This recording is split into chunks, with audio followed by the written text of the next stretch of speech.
दोस्तों conventional farming जी है पाकिस्तान जो लोग कर रहे हैं उन्होंने तरतीब गलत है, तरीकाकार गलत है। ना एनिमल को पूरी प्रोडक्शन लै पाते हैं, ना जानवर को पूरी सेहत लै पाते हैं। लेकिन एक चीज़ बहुत प्यारी है, अज मैं जो फार्म पर आया वहाँ, ये फार्म मंडी बहाउद्दीन मानो चक के अंदर है। एनिमल इन्होंने कोल पेटिंग जो तकरीबन 13-14 जानवर ने, लेकिन इन्हों का माहौल देख के जो बड़ी तबीयत राजी हुई है। उस मज्जी भी बो रही ने, बच्चे भी बो रहे हैं, देसी जहा माहौल सोहना लगता है। इस जगह पर तुम देखा है कि जानवर जोड़े दरखत लगा हुआ है, दरखत के जनाब अंदर उन्होंने खुरली बनाई है और खुरली के चारों तरफ जो ना गुलाई के अंदर जानवर बने हुए हैं। जानवरों का जोड़ा ना तकरीबन 8 फुट से उन्होंने पैड़ा लाया हुआ, ना ये जगह जी है वो गिल्ली होएगी, ना इतने चिकड़ी बनेगी, माल भी सुकून च रहेगा। सफाई तो फिर फार्मर ने खुद करनी होंगी है। जी दूसरी मज़ेदार चीज़ देखी है जिस फार्म वो ये देखी कि इन्होंने बेहतरीन छांव बनाई है। तुम देख सकते हो जी कितना बड़ा बोर्ड का दरखत है, ये पिछे दूसरा चाइना का बोर्ड है, कितना बड़ा दरखत है और ये थले 4 पाइयां बिछिया हुई ने, बंदे भी बैठे हैं साढ़े भाई, अंदर माल भी ढकिया होया है। जनाब लोकल जोड़ा है चौका लगा होया देसी तरीके का, मेरे ख्याल बिजली इतने शायद नहीं है। दोस्तों मेन जी चीज़ थोड़े नाल दस्सण दा मकसद है वीडियो के अंदर यही है कि अपने फार्म के उत्ते ना साडा हर फार्मर जोड़ा ना वो गर्मी के हवाले नाल परेशान है कि गर्मियों च माल नूं किस तरह फायदा दईए। कोई बंदा जोड़ा ना मतलब हर बंदा नुस्खा पूछ रहा है कि जानवर नूं गर्मी तो किस तरह बचा सकीए। मैं समझदा कि जानवर नूं गर्मी च बचाने वास्ते हज़ारों हल है। पाकिस्तान के अंदर या बाहर के मुल्कों के अंदर हल का बहुत ज़्यादा फर्क है। उत्थे तो लोग गर्मी अगर ज़्यादा पैंदी है तो घर च रहिंदे ने, एसी का इस्तेमाल करते हैं। जोड़े फार्मिंग कर रहे हैं उन्होंने फार्म के अंदर माहौल इस तरह का दिता है, उत्थे इस तरह की परेशानी नहीं आती। या वो लोग जोड़े ने गर्मी तो बचने वास्ते की करते हैं, वो एसी पखे का इस्तेमाल करते हैं। पाकिस्तान के अंदर जोड़ा ना बंदे टेंड करा के तुख मलंगा पी रहे होंगे कि असीं गर्मी ना बच जाएंगे, असीं खुराक नाल गर्मी दूर कर रहे होंगे हैं।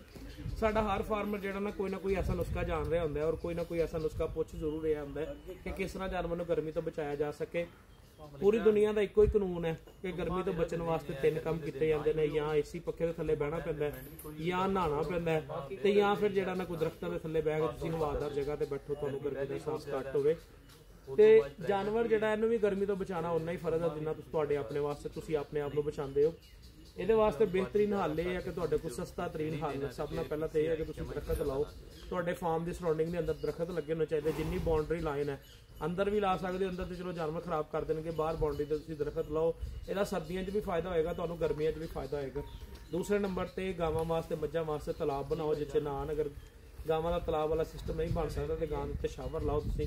अगर शावर नहीं लाया जा सकता, शावर तो बहुत सस्ता है, ये वास्ते नॉर्मली बहुत सारी वीडियो बहुत सारे साडे देसी फार्मर देसी टोटके ला लेंदे ने, बड़ा अच्छा शावर बना लेंदे ने। खाली आम पाइप पैरिंग वाला जोड़ा ना वो अगे ही नोजल ला के उन्होंने शावर की शक्ल दे देंगे ने, वो टाइमर ला के अपना पक्खा भी सैट कर लेंगे साइड वाला और नाल शावर भी सैट कर लेंगे ने। पहला दरखत लाओ तुसीं गर्मी तो बचने वास्ते।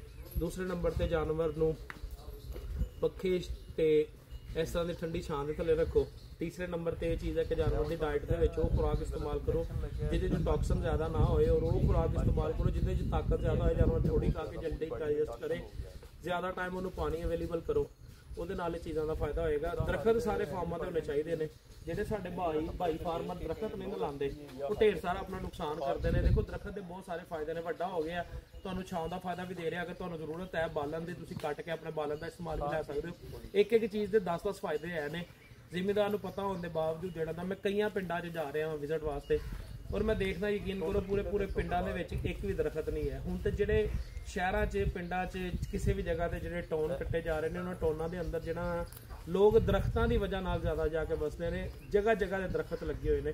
सारे फार्मर भाई भावें अपने घर च ते भावें घर के बूहे च एक दरखत लाजमी लाओ। पानी पाना कोई मुश्किल नहीं है, एक डब्बा स्टार्ट डब्बे धोना है, एक टाइम आना उन्हें इन्ना जवान हो जाते हैं, वो जड़ा इन्नियां थले चले जानियां, उन्हें पानी जमीन तो लेना शुरू कर देना, नैचुरल पानी उन्हें मिलना शुरू हो जाना। कोई 2-4 महीने अगर तुहानूं कोलों भी करना पै जाना तुहाडे वास्ते मुश्किल नहीं है। दरखत लाओ, सारे फार्मर भाइयों वास्ते मशवरा है। इन्नी जबरदस्त छां है, यकीन करो ठंडी छां है। पखे थले मैं मस्जिद हुण नमाज पढ़ी है तो पखे थले मेरा पसीना नहीं सुक रहा, मैं पखे तो बाहर आके जनाब इस जगह पर बैठा हाँ तो मेरा पसीना सुक गया। दरखत इन्नी कीमती चीज़ है, सारिਆਂ ਨੂੰ पता ऑक्सीजन का भी फायदा दिंदी है और दूसरे नंबर पर बालन के काम भी आती है। अगर तुम इस चीज़ के उत्ते काम करोगे तो इंशाल्लाह आने वाला वक्त मज़ेदार होगा।